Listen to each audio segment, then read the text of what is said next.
In this example, we will solve the initial value problem y double prime plus 2y prime plus 2y equals u sub 2 of t, where y of 0 is 0 and y prime of 0 is 1.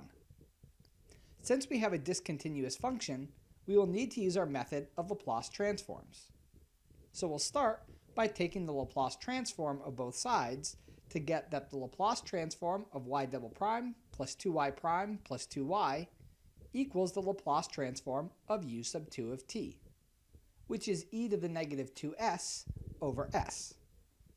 On the left-hand side, we can split the Laplace up using linearity as the Laplace transform of y double prime plus 2 times the Laplace transform of y prime plus 2 times the Laplace transform of y.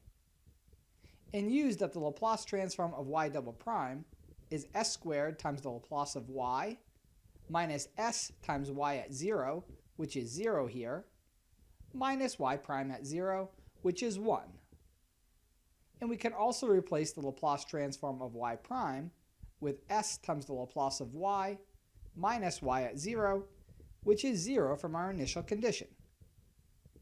Cleaning up this equation, we have that s squared plus Laplace of y minus s times 0 minus 1 plus 2 times s Laplace y minus 0 plus 2 times the Laplace of y equals e to the negative 2s over s. The next thing we need to do is solve for the Laplace of y. To do this, we'll collect terms involving the Laplace of y on one side, giving us s squared plus 2s plus 2 times the Laplace of y, and move everything without Laplace to the other side, which is just 1, to get 1 plus e to the negative 2s over s. Dividing by its coefficient gives us that the Laplace of y is 1 plus e to the negative 2s over s, all divided by s squared plus 2s plus 2. Now that we've found the Laplace of y, we need to find its inverse. In other words, we need to find the inverse Laplace of 1 plus e to the negative 2s over s, all over s squared plus 2s plus 2. Splitting this up into two terms allows us to take the Laplace inverse of each term. And to find the Laplace inverse of e to the negative 2s over s squared plus 2s plus 2, we'll factor out e to the negative 2s so that we can use that the Laplace inverse of e to the negative sc, where c here is 2, times the Laplace transform of f of t is the step function u sub c of t times f of t minus c. So we can rewrite our Laplace transform of y as 1 over s squared plus 2s plus 2 plus e to the negative 2s times 1 over s times s squared plus 2s plus 2. Continuing from here, we'll need to find the Laplace inverse of 1 over s squared plus 2s plus 2 and 1 over s times s squared plus 2s plus 2 separately. In an earlier video, we computed the Laplace inverse of 1 over s squared plus 2s plus 2. If you'd like to go back and watch that, you can click the pink link now.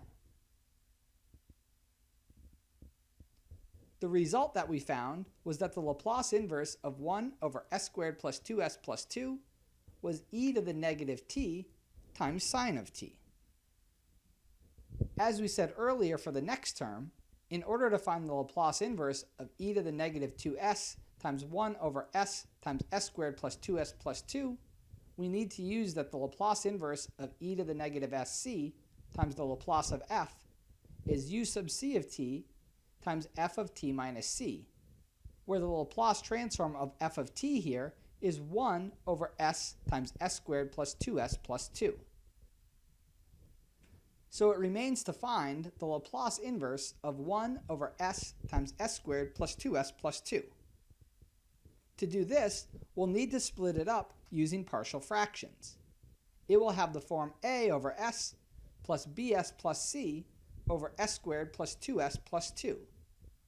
If you'd like to see the steps of these partial fractions done out, you can click the pink link now. The result that we get is that we can rewrite this as 1/2 over s plus negative 1/2 s minus 1 over s squared plus 2s plus 2. So we can rewrite our Laplace inverse this way, and then split it up using linearity as the Laplace inverse of 1/2 over s plus the Laplace inverse of negative 1/2 s minus 1 over s squared plus 2s plus 2. Now we can find the Laplace inverse of each term. The first one is quite simple. Factoring out 1/2, we'll have the Laplace inverse of 1/2 over s can be rewritten as 1/2 times the Laplace inverse of 1 over s, which is simply 1. So the term Laplace inverse of 1/2 over s is 1/2.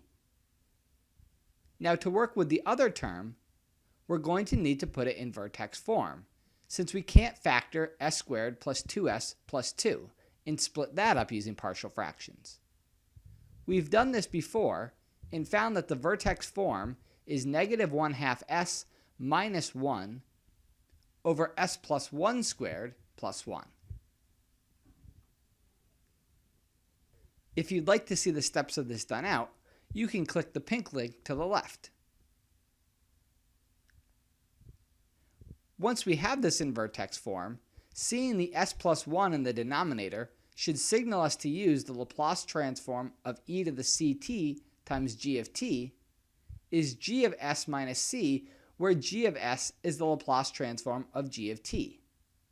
Here, our function is shifted by c equals negative 1, so that s minus c is s plus 1. However, we need to put the entire function in terms of s plus 1, so we'll need to rewrite the top. Algebraically manipulating negative 1/2 s minus 1 to be in terms of s plus 1 will give us negative 1/2 times s plus 1 minus 1/2. Now our entire function is in terms of s plus 1. And since we have s plus 1 squared plus 1 down the bottom, we should use sines and cosines where alpha is 1. If we split the top, negative 1/2 s plus 1 over s plus 1 squared plus 1 is the cosine of t shifted by c equals negative 1, and negative 1/2 over s plus 1 squared plus 1 is the sine of t shifted by c equals negative 1. So putting this all together, we can write this as the Laplace transform of e to the negative t, since c is negative 1, times negative 1/2 cosine of t minus 1/2 sine of t. So in our equation for the Laplace inverse, we can rewrite this as e to the negative t times negative 1/2 cosine t minus 1/2 sine t. We are now ready to find y. Remember, the Laplace of y is 1 over s squared plus 2s plus 2 plus e to the negative 2s times 1 over s times s squared plus 2s plus 2. We found that the Laplace inverse of 1 over s squared plus 2s plus 2 was e to the negative t times sine t, and we now know how to find the Laplace inverse of e to the negative 2s times 1 over s times s squared plus 2s plus 2. The first term is e to the negative t times sine t, as we found above, and the second term is going to require us to use a shifted step function. Since we have e to the negative 2s, we'll use the step function u sub 2 of t, and then we need to multiply by the function we just found, 1/2 plus e to the negative t times negative 1/2 cosine t minus 1/2 sine t, shifted to t minus 2. So that will be u sub 2 of t times 1/2 plus e to the negative t minus 2 times negative 1/2 cosine of t minus 2 minus 1/2 sine of t minus 2. I'd like to note here that we had to do a lot of steps to find this. However, our overarching process was the same. We took the Laplace transform of both sides, we solved for the Laplace transform of y, and finally we took the Laplace inverse of that. We just had to work really hard and use a lot of our results to find the Laplace inverse here.